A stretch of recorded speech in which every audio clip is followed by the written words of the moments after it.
Yeah, so again, without doing too much at the end, the second half is a lot about about K dramas, about Carrie trying to get her shows, her movies, her ideas, put on celluloid. Is that it's like the oldest expression I've ever used. I'm not They sure. still do celluloid in 2023? Probably not. Celluloid, is that like the Maybe stuff in 19. your skin? Yeah, I think you're right. Cellulite? Cellulite? I don't know. Or maybe, You, oh, yeah, I don't know. you can tell I don't know enough about cinema. Yeah, okay. So it ends up being I think a smash hit, right? There's For the Love of Your Future Self. Yes, yeah. So I put a couple K dramas in there that I had ideas for, and kind of had planned out, but of course I don't write in Korean, and I have no, connections to the K drama industry. So I thought here's a good place to kind of like put these things in. Well, how about the word yet? I mean, who's to say you can't, That's true. Yeah, you know? maybe. But there's ideas so much again about fate and fortune tellers, and you again, this goes back to like the craft in the real world. There's a lot about, who is your audience. If it's a, cis white male, like the Iowa MFA was created, etc., then like, what's seen as different, etc. So my long-winded point is there is a part where I guess it would be Carrie's voice. She describes K dramas, not in great detail, but like the logistics of it. Yeah, so there's a couple Uh-huh. like one-page sections where she explains, the tropes of K-drama, how they work, the genres. And then there's the second one-page section is she kind of talks about what happens in the second half of a K-drama Hmm. usually. And so I was writing for an Asian American audience who may or may not really be familiar with K-drama, right? It's not really an Asian American thing at all. Hmm. Um, yeah, but of course, there are people within the diaspora who watch K Okay. drama, and there are, of course, like other Asian Americans who watch K drama. But when Hmm. I was starting to write the book, it was before this huge kind of like explosion Right. of K drama and Squid Game, before Squid Game. And Hmm. so it always felt like, even in my own communities, most people didn't know anything about K drama. Okay. And so I was trying to explain to them what it how it worked, right? So Mm, that there would be an understanding of like how these some context for how the story works, um, when it's maybe an unfamiliar thing. sure. That makes a lot of sense. I believe again it was Carrie. Carrie writes that K dramas shine when in the tension between certainty and wonder. And the title is Wonder. I wonder, pardon the pun. I wonder how you define that. Is it the same as awe? Is it just look at this incredible world or possibilities? What is wonder for you or for one or for Carrie? Yeah, wonder for me is this sense of possibility, right? It's Okay. this like you feel as if more things are possible than you thought were possible a moment before, Hmm. right? And so with Linsanity, that was a big moment of wonder for me. I remember like when Obama was elected for the first time. Hmm. There are certain times where I felt like, oh, there's like the things that seem possible. Maybe there's more there. And often that kind of gets closed down afterwards. Hmm. I think certainly in both of those cases it did, Right. but um, you know, I think we have to kind of like really try to foster a sense of wonder so that those possibilities do seem possible, right? And so that we Hmm. can kind of like constantly be moving toward more and more possibility instead of kind of giving into the feeling that we're Hmm. constricted constantly by what society allows us to be and feel. Hmm. You so incredibly skillfully, you use these different points of view. The second half is, Carrie pretty much gets the keys, right? She writes about the second half of K dramas is this quote unquote danger zone where like as in the series of episodes, right? Where whatever, let's say there's 20, like around 10 or 11, it's like okay, they need to hold on to love. There's twists and turns.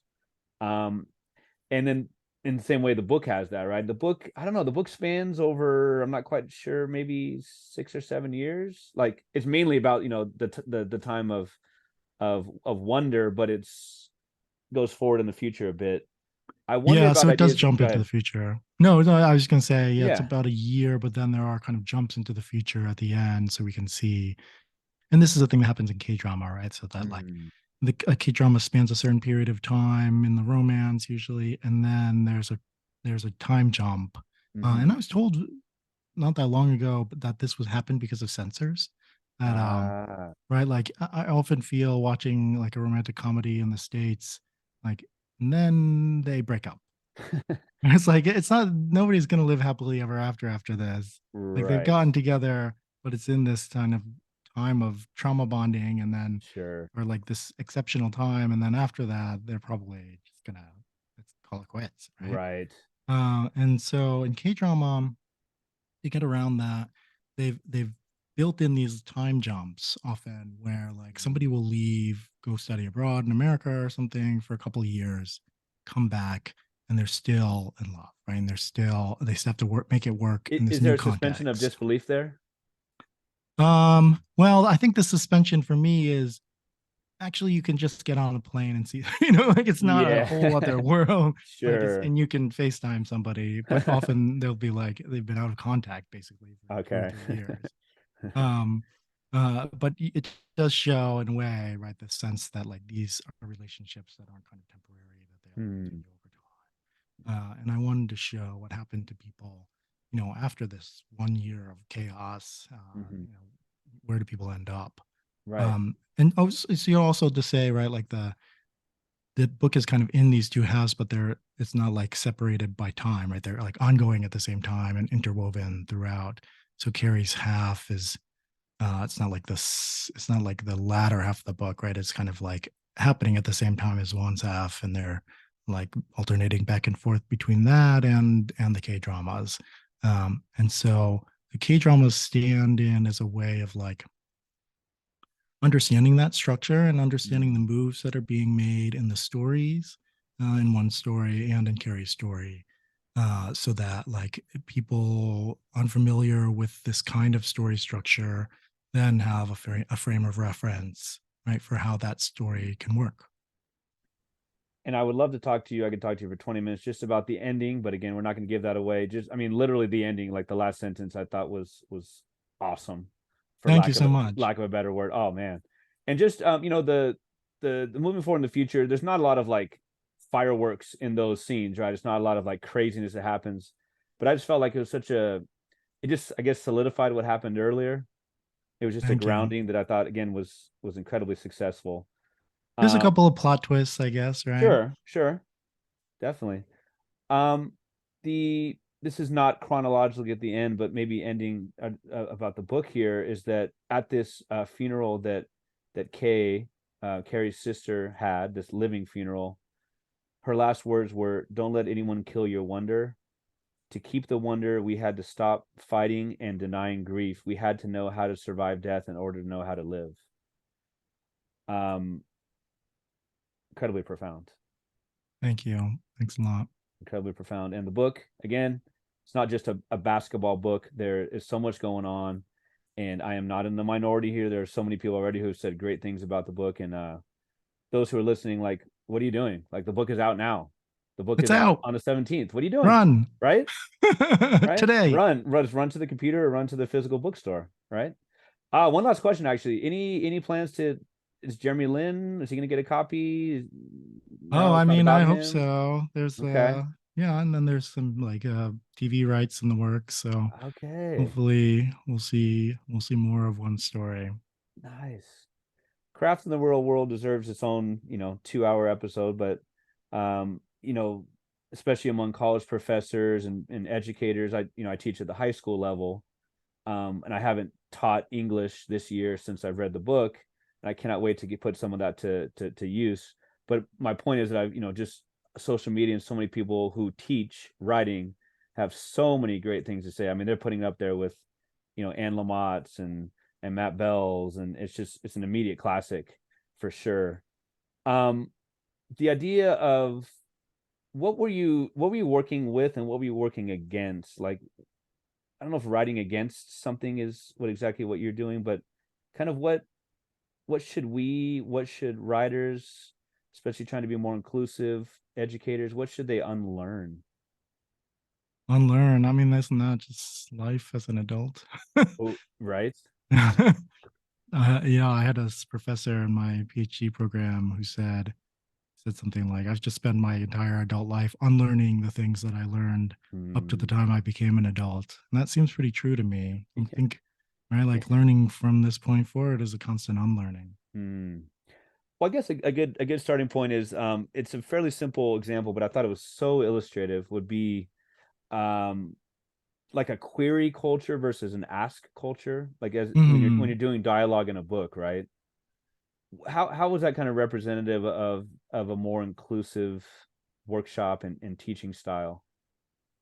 Oh, so that's an example I use just to show that, right, like the ways in which we teach are usually by teaching certain expectations people have about how stories work Hmm. without really often saying that this is what we're doing.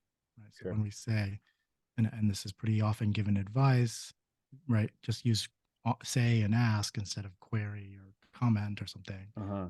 Uh, what we're really saying is readers read a lot of books in this country in English come across the word say and ask far more often than they come across the words query and comment. Sure. And so those words tend to read sort of quote unquote invisibly, right? They don't take up a lot of Mm-hmm. mind space. They're kind of just used to indicate who's speaking, right? And so when we're saying all of this, we're often just kind of like glossing over the actual reasons why we're telling people to do this, because the reasons actually go much deeper. They go to like the the reading tradition that we've grown up in, Mm-hmm. and this way in which writing and craft is like a kind of like cycle of repeating these moves, right? Okay. So that the more times you see say and as, the more say and as become useful in a kind of invisible way.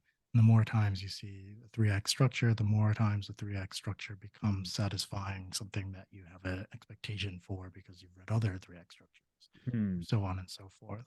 Right. The book has a two-part structure of craft in the world, craft in the real world, craft in the workshop.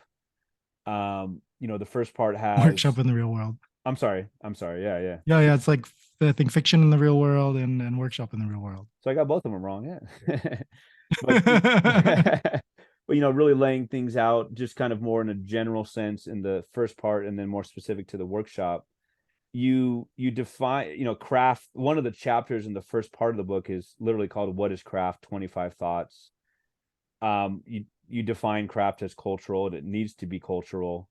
You write that pure craft is a lie. To say that it's just without political connotations, etc. I don't know what the word would be a synonym for like apolitical, right? Like not being political, a racial. I don't know what the term would be for not supposedly not using race. I wonder thoughts about like people who say, you know what, my writing is not racially charged, not racially is racially ambiguous and it's apolitical. That's Colorblind. obviously a huge Mhm. privilege. Yeah, and it's not true, right? Like, Hmm. yeah, when you're saying that there is no race, you're making a pretty racially charged statement. I mean, that's Uh-huh. what's more racially charged than that. Right. Right. Right. You write about some of your own experiences where you were basically like forced to mention the race of the person of your characters. Yeah, just kind of right, the default whiteness of characters and the Default, way right. that we think of, like, if a character is not race isn't named, we're supposed to assume that they're white. Right. I think there are a lot of writers trying to work against that, but then in Uh-huh. workshops, they often come up against people saying, "Well, like, well, what race? Why don't you name the race of these characters?" Or Hmm. like, right, why are you basically breaking the rules that I'm familiar with? Hmm. I remember, I've heard many times, especially in the last couple years, just about like who feels like they have to write about race and gender and homophobia and those sexual identities versus no, you know what, my writing is universal. My writing is doesn't pick up differences and such, and you explained it a lot more eloquently than myself. And that you write about how that started with the Iowa workshops. These were quote white males reading white male fiction. There's the great garden metaphor too about who would have to explain or what you'd have to explain about a garden if you're a gardener. right? And they're, they're fairly simple, but they are so illustrative, so much. How about the idea of knowing your audience is, and you say that's craft. What, I guess audience is, I guess, what is your interpretation of audience? What does that mean to know your audience? Is Sure. that It's even a, possible? like, who do you want to read the story? Who do you want to touch with this story? I mean, with my kids, I make a lot of poop jokes, right? Yeah. Fart Hey, that jokes. that They that love that it. they, and They it think it's kills, right? hilarious. It kills. Yeah, kills. I don't like make those jokes, with my 25-year-old students, Hey, give it a try. because right, it's a different audience. I think we think about this, or we do this all the time, but for some reason we've teach or sometimes talk about craft as if it doesn't. It's like void of this kind of consideration. Mm-hmm. And yet, like when we think about like rhetoric and rhetoric studies, right? Like that's the oldest. It's just that's the oldest consideration, and it's who your audience is. Right, right. Some great, great points about how much even, Aristotle so many centuries ago still really affects the way that, plot and ideas of character. A great line again is meaning and audience do not exist without one another. And you really focus in on the so many of the African writers, Chinwezu, Jemi, and Marubuke, they have this metaphor of the sketch. And they write that the sketch evokes the picture.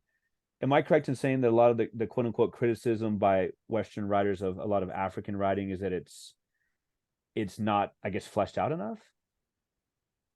Yeah, so there's this kind of criticism against disempowered writers worldwide, right, or places where literature doesn't have as much power amongst Western readers. Mm-hmm. um that the characters are too dimensional, or the characters Okay. like are not understandable, their motivations are not understandable, we don't have enough character development, et Mm-hmm. cetera, et cetera. um and of course that's because we're people reading without the context of how other people work in the world might Right. think, oh, I need to be have everything explained. But the authors of that book, which is decolonizing African literature, Mm. they're making this point of like African literature for African readers, right? Like, who cares what you think? Because Mm. just because you don't understand this character doesn't mean that the people I want to actually read this book don't understand the character, because they understand how life works here. Right. Right. And then such a great example from is it Gish Jen's the author, the writer, Mm-hmm. right? And she cites, I believe in one of her books, she cites like an experiment where they have Asian readers and white readers, and they count how many different events there are in a scene. And the white readers were counting more. I think like sleeping and getting up or something, whatever would be two, while the Asian writers saw fewer. Does that then link to the, again, criticisms or misunderstandings of a lot of Asian literature, which again is so hard to pigeonhole, but as So like white not misunderstandings linear? of, Mm-hmm. yeah, Right. I mean, it could possibly. I mean, there's linearity itself, right? Is a fairly Western idea. There's Sure. right. One of the things I think is interesting is like we have this idea of an apocalypse, right? A Hmm. lot of Asian countries don't have apocalypses because things go in cycles, right? Huh. Any ending is a beginning. Wow. Um, and so our idea of like a book that moves linearly, that's totally cultural. And to put that into a context of thinking like books should move linearly is just like kind of not only denying that other books can exist, but also like that other lives can exist and other ways of thinking about the world can exist. And other narrators and stuff, right? So I guess the point, one of the points there was that it was in a lot of Asian American writing, there's a lot more collectivity. There are more narrators, and that can of course mess with time. Doesn't have to be, this happened, then this happened. It's a lot of going back and forth. Yeah, Um, there's a lot more of what Lisa Lowe called heterogeneity, multiplicity, and hybridity. So, huh. thinking about how uh, fracted and heterogeneous Asian America is, right? Mhm. All of these various, extremely large number of ethnic groups all put under this one category, like, and the very many different ways of life Asian Americans have to live to survive in these different places in the US and their different families and their different cultures and their different whatever, right? Like, how can you get that experience on the page? Sometimes that's going to require kind of thinking about stories as more than kind of one thing. You write about, of course, this is not the end all be all. This book is the beginning of a discussion, the continuing of a discussion. Great line, something about what's in the book is practical and practicable, right? There's the theory definitely, and there's also the practical. I wonder in your workshop, my experience in workshop is limited to undergrad. But I definitely remember I think almost literally sitting by yourself and then everyone else is just facing you, like the firing squad or something like that, right? Uh-huh. And had some good things come from it, but definitely some negative things that I remember. What does your workshop look like? You I guess what I'm getting at is you as an accomplished writer, there are objective things about writing. How do you get away from, like, what, that's your experience, or you say that the sky is red? How do you get away from that while also, like you said, being so inclusive and understanding that believability, relatability don't mean anything? They're empty terms. So I try to just run each workshop according to the writer and story, or novel excerpt that I've got. Hmm. And we meet beforehand and we talk about what the writer wants out of workshop, what they found helpful in workshops past, what is going on in the workshop manuscript that we see, Hmm. what they haven't been able to explain about it, what they, how that process of writing it worked, all of these different things, so that I have as much context as possible for tailoring the workshop experience to the writer and piece at hand. And I think that's like the basic first step. Hmm. I think I think even that maybe is surprising and revelatory to a lot of people. Like, I think you have 12 or 13 different ways to run a workshop, right? Yeah, probably more than that. Just, Yeah. yeah. There's a debate style, there's the author as questioner, there's and so many things like that. I thought that was so interesting. um I wonder about, again, if this is a continuing or beginning conversation that I know has really hit home with so many people, though. I know the book sales and all that's great. I wonder about some of the really positive and fun and interesting and nourishing feedback you've gotten from students or from other teachers about, like, the workshop model and about just the book as a whole. Yeah, I've gotten a lot of great feedback. I think it's been really helpful just for people to have some kind of text, right, to point to. I think these ideas are very, yeah, I mean, I know these ideas are very old, and Mm, especially kind of in other academic disciplines, they're very old. They're like ideas from the 70s in literary theory, but they haven't kind of penetrated creative writing as an academic discipline. And it helps just for people to say, like, look, there's, this book that exists, right, that talks about these things. mm, So that it doesn't seem, you know like I'm just saying this on my own without anything behind me. Even though I think we should be able to listen to that, mm. obviously there are people who need to have some sense that there's an authority or something. And I'm just kind of standing in that place for them right now. But, um, hoping we'll have many future ways of thinking about that. Hmm. This idea of many future ways, a great line is, quote, "A workshop should not participate in the binding, but in freeing the writer from the culturally regulated boundaries of what it is possible to say and how possible to say it." Did you ever just, like, drop the proverbial mic? I mean, that's a heck of a line. I mean, dude, there's some lines in there you must have just been like, man, pat yourself on the back or something. No, but I had some fun kind of being snarky in the book. And Yes. I think we always have to have some fun when we're writing, or what's the point? Like, or for me, it's hard to get through something if I'm not having fun with it. Yeah. Um, and so the fun I was having there also always, like, with the ideas that I'm using to tell a story in the sense of wonder, Mm. or disappear, doppelganger, disappear, and just trying to, you know, set them out for people, but also practice them. Hmm. One of the videos I was watching from 6 or 7 years ago, you started off with 4 or 5, like, dad jokes. Yeah, and I love dad jokes. oh, it's so good. Dads. And Yeah. the couple definitely like it took me a second read in Craft and Rule. I was like, that's actually hilarious. It took me a second because it's mostly serious, but some lines in parentheses or something. I was like, that's really funny. So if the whole being an incredible writer and being a North Star for so many educators, if that doesn't work out, you can be a comedy writer too. Yeah. One day, the dream. One day. I want to thank you so much. I know, like I said, that you're probably going to do so many of these, and I'm sure it's mostly fun, but it's also taxing. So thanks for giving me and us some of your time. And again, anybody who's listening, go buy The Sense of Wonder yesterday, go buy it now. What are you doing? And especially for educators, Craft in the Real World is just an incredible book. Congrats, keep up the great work, and thank you so much for your time. Thank you so much. This was wonderful. Yeah, and the book's fun. It'll be fun. Definitely. I hope I can promise that at least. The promise is definitely fulfilled.